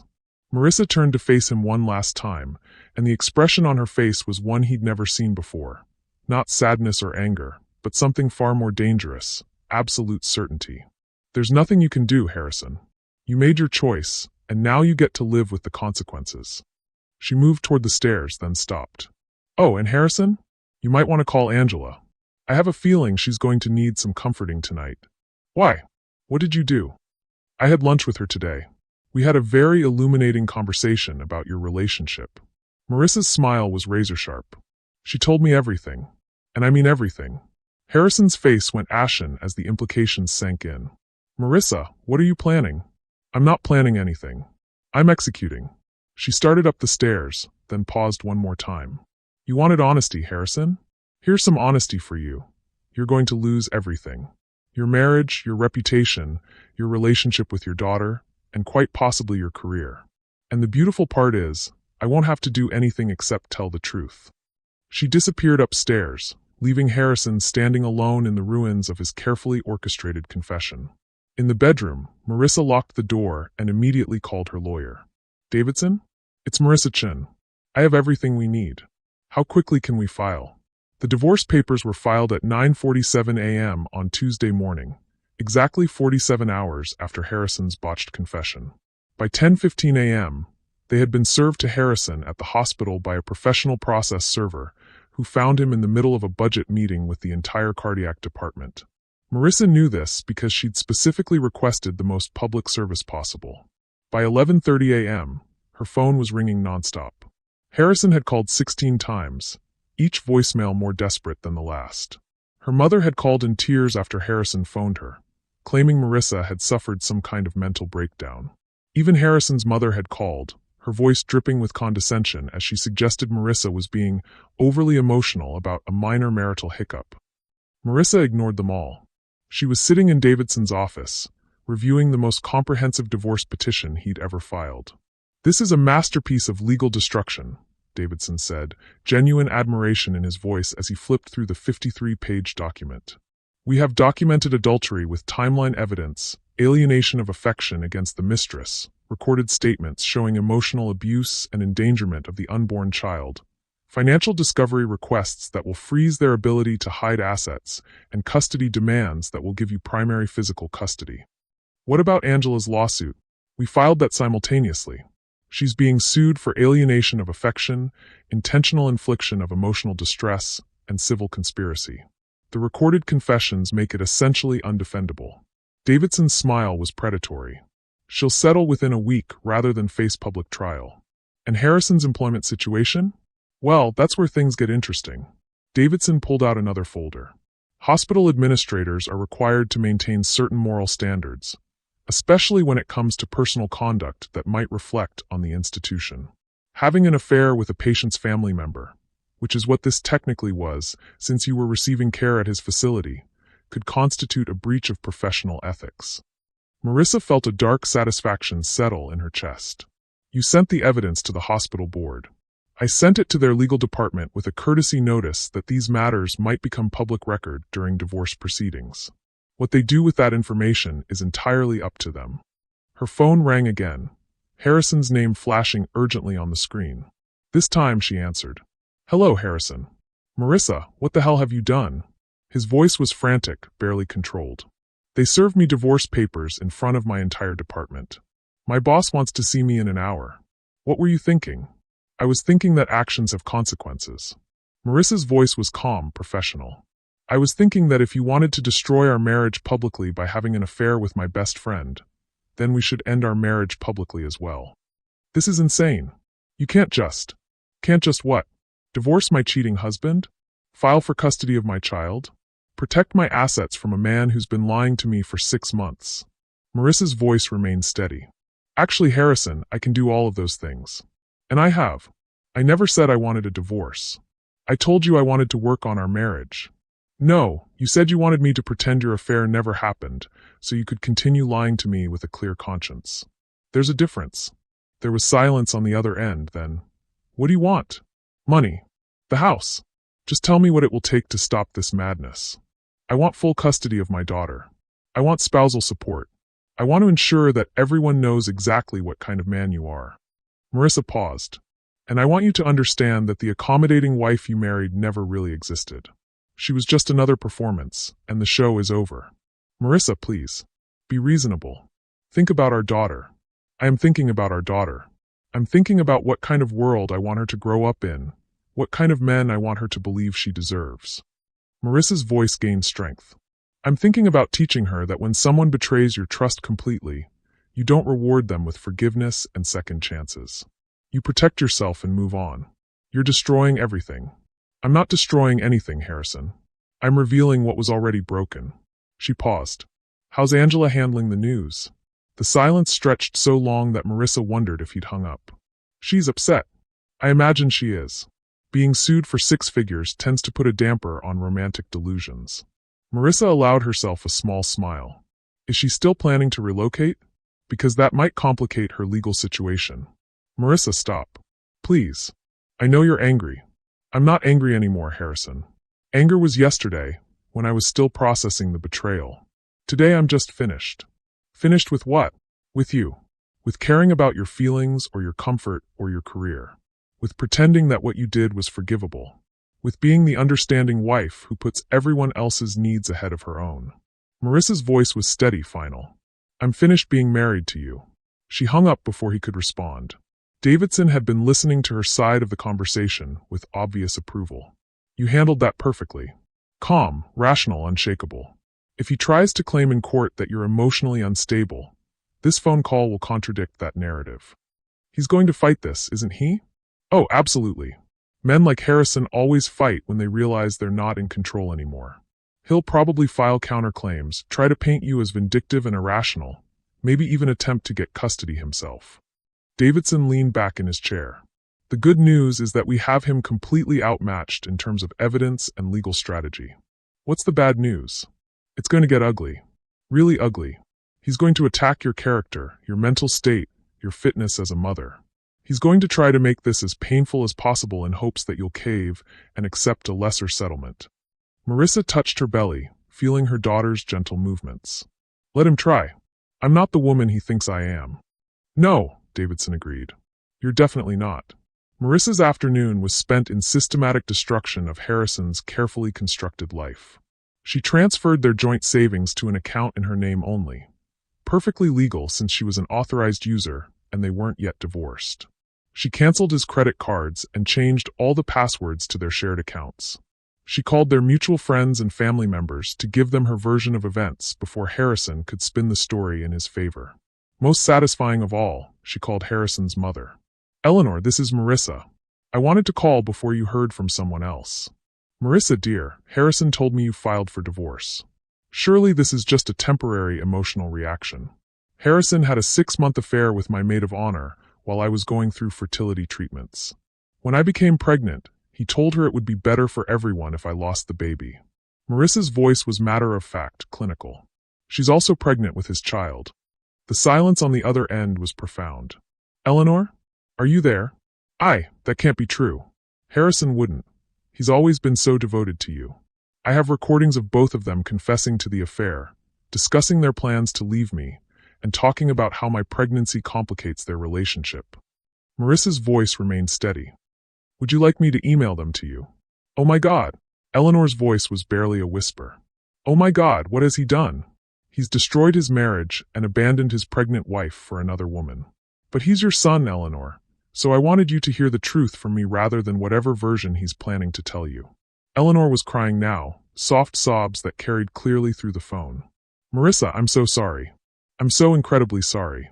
I raised him better than this. I know you did. That's why I wanted to call. Marissa felt a pang of genuine sympathy for her mother-in-law, who was as much a victim of Harrison's deception as anyone else. I don't want this to affect your relationship with your granddaughter. Whatever happens between Harrison and me, you'll always be her grandmother.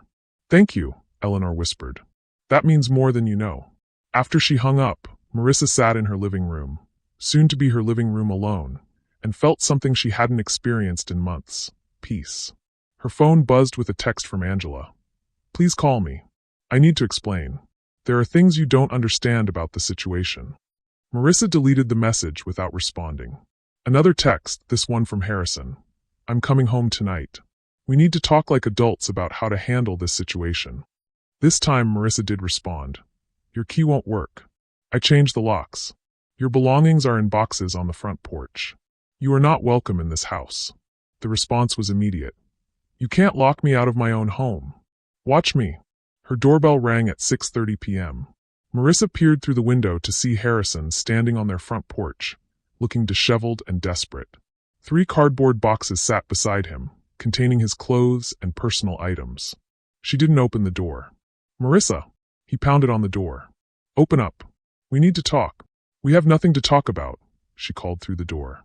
Everything I needed to say is in the divorce petition. This is my house too. You can't just lock me out. Actually, I can. The house is in my name only. My inheritance from my grandmother paid the down payment, remember? You're legally a guest who's no longer welcome. The pounding stopped. Harrison pressed his face against the front window, trying to see inside. Marissa, please. Just give me 5 minutes. Let me explain. Explain what? How you've been lying to me for 6 months. How you wished our baby would die. How you've been planning to abandon us for your pregnant mistress. Marissa's voice carried clearly through the door. I heard all your explanations, Harrison. They weren't very compelling. That's not fair. You recorded private conversations. I documented evidence of adultery and abuse. There's a difference. She heard him kick one of the boxes, scattering his belongings across the porch. This isn't over, Marissa. You can't just destroy my life because you're upset about a mistake. A mistake? Marissa opened the door just enough to look at him through the chain lock. Harrison, you had a 6-month affair. You got another woman pregnant. You planned to leave your wife while she was carrying your child. That's not a mistake. That's a deliberate pattern of choices that revealed exactly who you are. Harrison looked terrible. His hair was disheveled, his shirt wrinkled, his eyes red-rimmed with exhaustion. For just a moment, Marissa felt a flicker of the old sympathy, the old impulse to comfort and accommodate. Then she remembered him saying it would be better if her baby died, and the sympathy vanished. I never wanted to hurt you, he said quietly. But you did hurt me.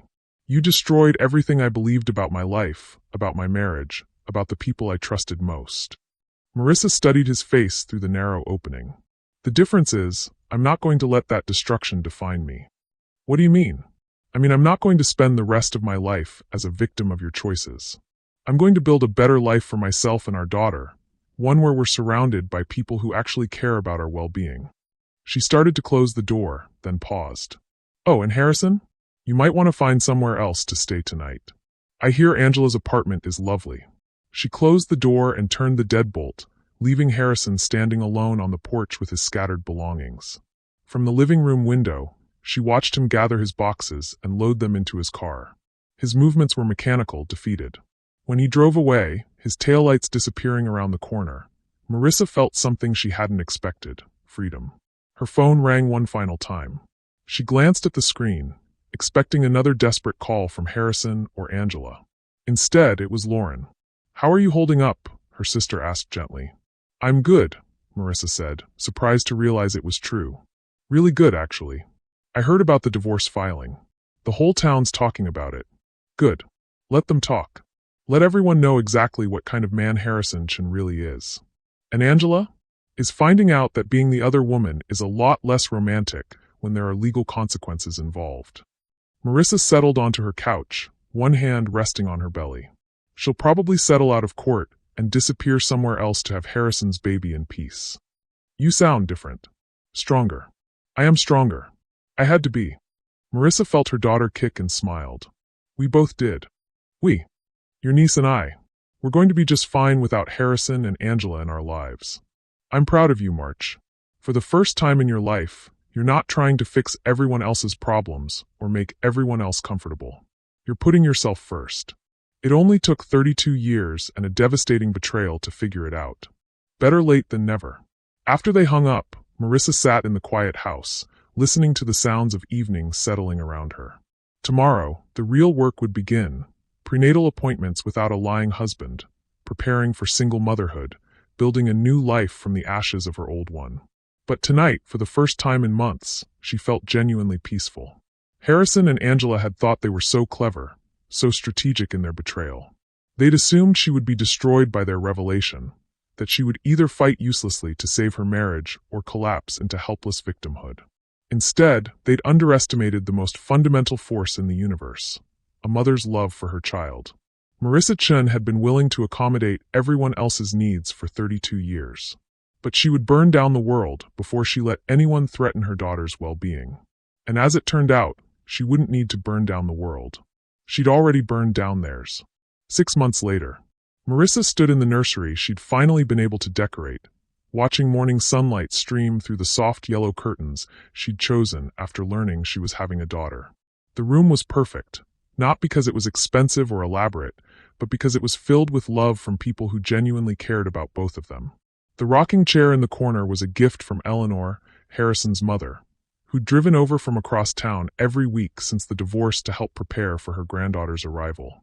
The hand-knitted blankets were from Lauren, who'd spent months creating an entire wardrobe of tiny sweaters and booties. The beautiful mobile of dancing butterflies was from her co-workers, who'd rallied around her when the story of Harrison's betrayal became public knowledge. At 37 weeks pregnant, Marissa felt powerful in a way she'd never imagined possible. Her body was creating life, her mind was sharper than ever, and her future, once terrifying in its uncertainty, now stretched ahead bright with possibility. Her phone buzzed with her daily text from Davidson. Settlement conference at 2 p.m. Harrison's attorney wants to negotiate. Are you ready to close this chapter?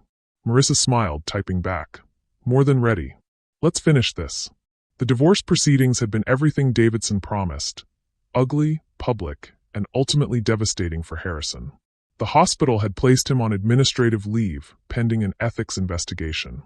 3 of their mutual friends had stopped speaking to him entirely after hearing the recorded confessions. His own father had called Marissa to apologize for his son's behavior, something that had reduced Eleanor to tears. Angela had settled her alienation of affection lawsuit for $175,000 and had indeed relocated to Portland, where she was working for a small marketing firm and raising Harrison's son alone. The baby had been born 2 months ago, a detail Marissa knew only because Eleanor had mentioned it during one of their weekly visits. She named him Oliver, Eleanor had said sadly. She sent me a picture. He looks like Harrison did as a baby. Marissa had felt a complex mix of emotions at that news.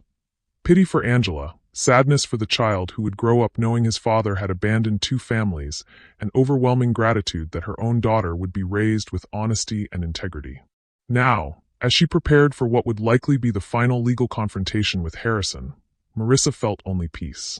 The settlement conference was held in a sterile conference room downtown, all beige walls and fluorescent lighting. Harrison sat across from her looking like a man who'd aged 5 years in 6 months. His hair was graying at the temples, his face had developed deep lines of stress, and his expensive suit couldn't hide the weight he'd lost. Next to him sat his attorney, Janet Morrison, a competent lawyer who'd been trying for months to contain the damage of Harrison's choices. Across from them, Davidson arranged his files with the satisfaction of a man about to deliver a knockout blow. Let's get straight to the point, Morrison began. My client is prepared to offer generous terms to resolve this matter quickly and quietly. I'm listening, Davidson replied, though his tone suggested he wasn't impressed. Full custody to Mrs. Chen, with supervised visitation rights for Mr. Chen. $50,000 in spousal support over 5 years. He keeps his retirement accounts, she keeps the house. Davidson didn't even glance at his notes. Unacceptable. We want full custody with no visitation until Mr. Chen completes court-ordered therapy and parenting classes. $120,000 in spousal support over 7 years. Mrs. Chen keeps the house and half his retirement savings. That's ridiculous, Harrison started, but Morrison cut him off with a sharp look. My client has already lost his job, Morrison said. These terms would leave him financially devastated. Your client devastated his pregnant wife by conducting a 6-month affair with her best friend while hoping her baby would die, Davidson replied coldly. He's lucky Mrs. Chen isn't asking for more. Marissa sat quietly, watching Harrison struggle with the reality of consequences. For the first time in months, she felt something almost like sympathy for him. Almost. I'd like to speak to my wife privately, Harrison said suddenly. Ex-wife, Marissa corrected gently. And no, I don't think that's necessary. Anything you need to say can be said here, with our lawyers present. Marissa, please. 5 minutes. That's all I'm asking. She studied his face, seeing genuine desperation there. After a moment, she nodded to Davidson, who reluctantly agreed to step outside with Morrison. When they were alone, Harrison leaned forward across the table. I know you hate me, he said quietly. I know I destroyed everything good between us. But I'm asking you, begging you, not to take away my chance to know my daughter. You took away that chance yourself when you wished she didn't exist. Harrison flinched as if she'd struck him. I was panicked, confused. I didn't mean. You meant every word. Marissa's voice was calm, matter of fact. You saw our baby as an inconvenience, an obstacle to your happiness with Angela. Those weren't words spoken in anger, Harrison. They were your honest feelings. They weren't. Do you know what I've realized over the past 6 months? Marissa interrupted. I've realized that you never really wanted to be a father. Not with me. You went through the motions because it was what I wanted, what was expected, but your heart was never in it. Harrison was quiet for a long moment. When he spoke, his voice was barely audible. Maybe you're right. The admission hung between them like a bridge neither of them wanted to cross. Then why fight for visitation you don't actually want? Because she's my daughter too. Because maybe if I'm forced to step up, I'll become the father she deserves. Marissa looked at him, really looked at him, and saw something she hadn't expected, genuine remorse. Not for getting caught, not for the consequences he was facing, but for the pain he'd caused. Harrison, she said gently, you have another child. A son with Angela. If you want to learn to be a better father, start there. Build a relationship with Oliver. Show him that his father is capable of growth and change. Angela won't let me see him. She says I made my choice when I tried to choose you. Then fight for him the way you're trying to fight for visitation with our daughter. Prove to both of them that you're capable of putting their needs ahead of your own convenience. Harrison stared at her in silence, processing what she was really saying. You're not going to give me another chance, are you? No, Marissa said simply. I'm not. But that doesn't mean you can't give yourself one. When Davidson and Morrison returned, Harrison was sitting back in his chair with an expression of defeated acceptance. We'll take the deal, he said quietly. All of it. Full custody to Marissa, no visitation, all the financial terms Davidson outlined. Morrison looked shocked. Harrison, you don't have to. Yes, I do. He looked directly at Marissa. My daughter deserves better than a father who sees her as a burden. Maybe someday I'll be the man she deserves to know. But that day isn't today. The paperwork was signed within an hour. Marissa walked out of that conference room legally free, financially secure, and emotionally complete. That evening, she sat in her back garden, feeling her daughter's increasingly urgent movements and watching the sunset paint the sky in shades of gold and pink. Her phone rang, Lauren, checking in as she did every day. How did it go? It's over. Really over. Harrison signed everything. How do you feel? Marissa considered the question. Grateful, she said finally. Grateful that I found out who he really was before our daughter was born. Grateful that I discovered my own strength. Grateful that she'll grow up in a home filled with authentic love rather than polite lies. Any regrets? Only one, Marissa said, smiling as her daughter delivered a particularly strong kick. I regret that it took me so long to realize I deserved better. 3 weeks later, at 3:27 a.m. on a Thursday morning, Elena Rose Chun entered the world with a powerful cry that announced her arrival to anyone within a 3-block radius. She was perfect. Tiny fists, dark hair like her mother's, and eyes that seemed to take in everything around her with curious intelligence. Eleanor was the first visitor, arriving within hours with tears in her eyes and arms full of gifts. She's beautiful, she whispered, holding her granddaughter with infinite tenderness. She looks like you did as a baby, Marissa. Strong and determined. Lauren came next, bringing her own children to meet their new cousin. 8-year-old Jake was fascinated by Elena's tiny fingers, while 10-year-old Emma appointed herself the official big sister and protective guardian. She's so little, Emma said in wonder. But she's going to be strong like you, Aunt Marissa. I can tell. Over the next few days, Marissa's small house filled with visitors. Co-workers bringing meals, friends offering help, neighbors welcoming the newest member of their community. The love and support surrounding Elena's arrival was overwhelming and authentic in a way that Marissa's wedding had never been. On Sunday evening, when the visitors had gone home and Elena was sleeping peacefully in her crib, Marissa sat in the rocking chair and reflected on the journey that had brought them to this moment. 1 year ago, she'd been a different person entirely. Accommodating, trusting, willing to accept crumbs of affection from people who didn't truly value her. She'd been married to a man who saw her as convenient rather than cherished, best friends with a woman who'd spent years resenting her happiness. Now, she was a single mother with a network of people who genuinely cared about her well-being. She had legal and financial security, a beautiful daughter, and most importantly, she had discovered her own strength. Her phone buzzed with a text from an unknown number. "Marissa, this is Angela. I know I have no right to contact you, but I wanted you to know that I think about you and Elena every day. I hope you can find it in your heart to forgive me someday. I'm trying to be a better person for Oliver's sake."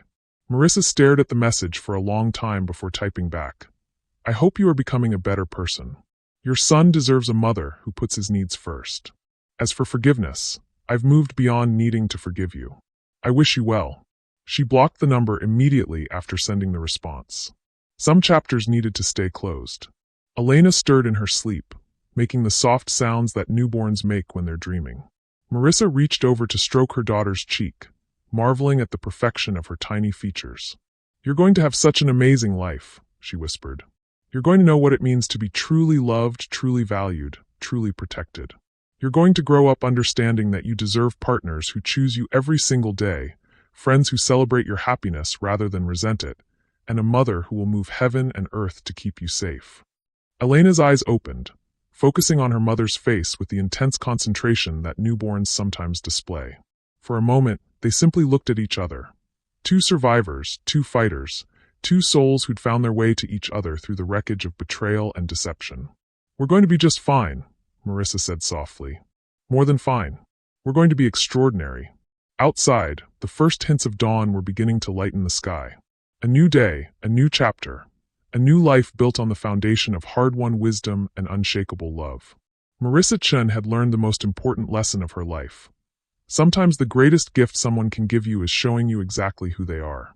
Harrison and Angela had intended to destroy her, but instead, they'd set her free. And in her freedom, she discovered something more powerful than any revenge. The absolute certainty that she and her daughter deserved, and would always demand, nothing less than authentic, honest, devoted love. The accommodating woman was gone forever. In her place sat a mother, a survivor, and a woman who finally understood her own worth.